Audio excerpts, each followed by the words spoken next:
Toshkent davlat transport universitetida davlatimiz bayrog'i qabul qilinganining 34 yilligi munosabati bilan bir vatan, bir el, bir bayroq shiori ostida konsert dasturi bo'lib o'tdi.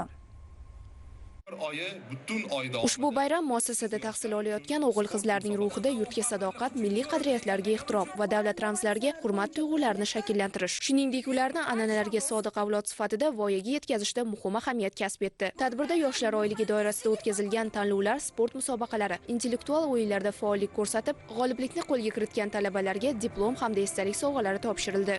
Toshkent davlat transport universitetida noyabr oyini yoshlar oyligi deb e'lon qilgan edik va bu musobaqamiz, uchrashuvlarimiz, tanlovlarimiz 1-noyabrdan 30-noyabrgacha davom etadi va rasmiy yopilish qismini gala konsert deb e'lon qildik. Faxrli o'rin olgan yoshlarimizni 1-, 2-, 3-chi o'rinlarni taqdirlamoqdamiz va shu bilan bir qatorda O'zbekiston Respublikasi davlat bayrog'ini qabul qilinganligining 34 yilligi munosabati bilan birgalikda talaba yoshlarimiz uchun gala konsert bo'lib o'tmoqda. Oylik doirasida turli sport o'yinlari o'tkazilmoqda. Xususan milliy sport o'yinlari, futbol, voleybol, basketbol, stol tennisi musobaqalari o'tkazilgan bo'lsa, kunning keyingi qismida zakovat intellektual o'yinlari, zakovat quiz, buni bilasizmi, loyihasi bo'yicha talabalarimizning aqlini charxlab oldik va bundan tashqari talaba yoshlarimizni universitetdan tashqari hududlarda, ya'ni Toshkent viloyatlariga sayohatlarni ham uyushtirdik va bir qancha biznesmenlar bilan yoshlarimiz o'rtasida uchrashuvlar o'tkazish juda ham manfaatli bo'ldi. Yoshlar oyligi doirasida bakalavr 1-kursdan 4-kursgacha va magistraturamiz 1-kursdan 2-kursgacha bo'lgan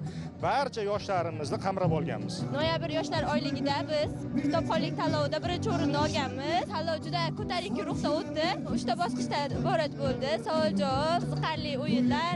Biz bundan minnatdormiz. Bunaqa tanlovlar yana ko'plab bo'lib turishini so'ragan bo'lardik. Dastur davomida milliy o'zligimizni madh etuvchi qo'shiqlar, quvnoqlar va zukkolar jamoalarining qiziqarli chiqishlari ijro etildi. Bu esa talaba yoshlarga haqiqiy bayramona kayfiyat bag'ishladi.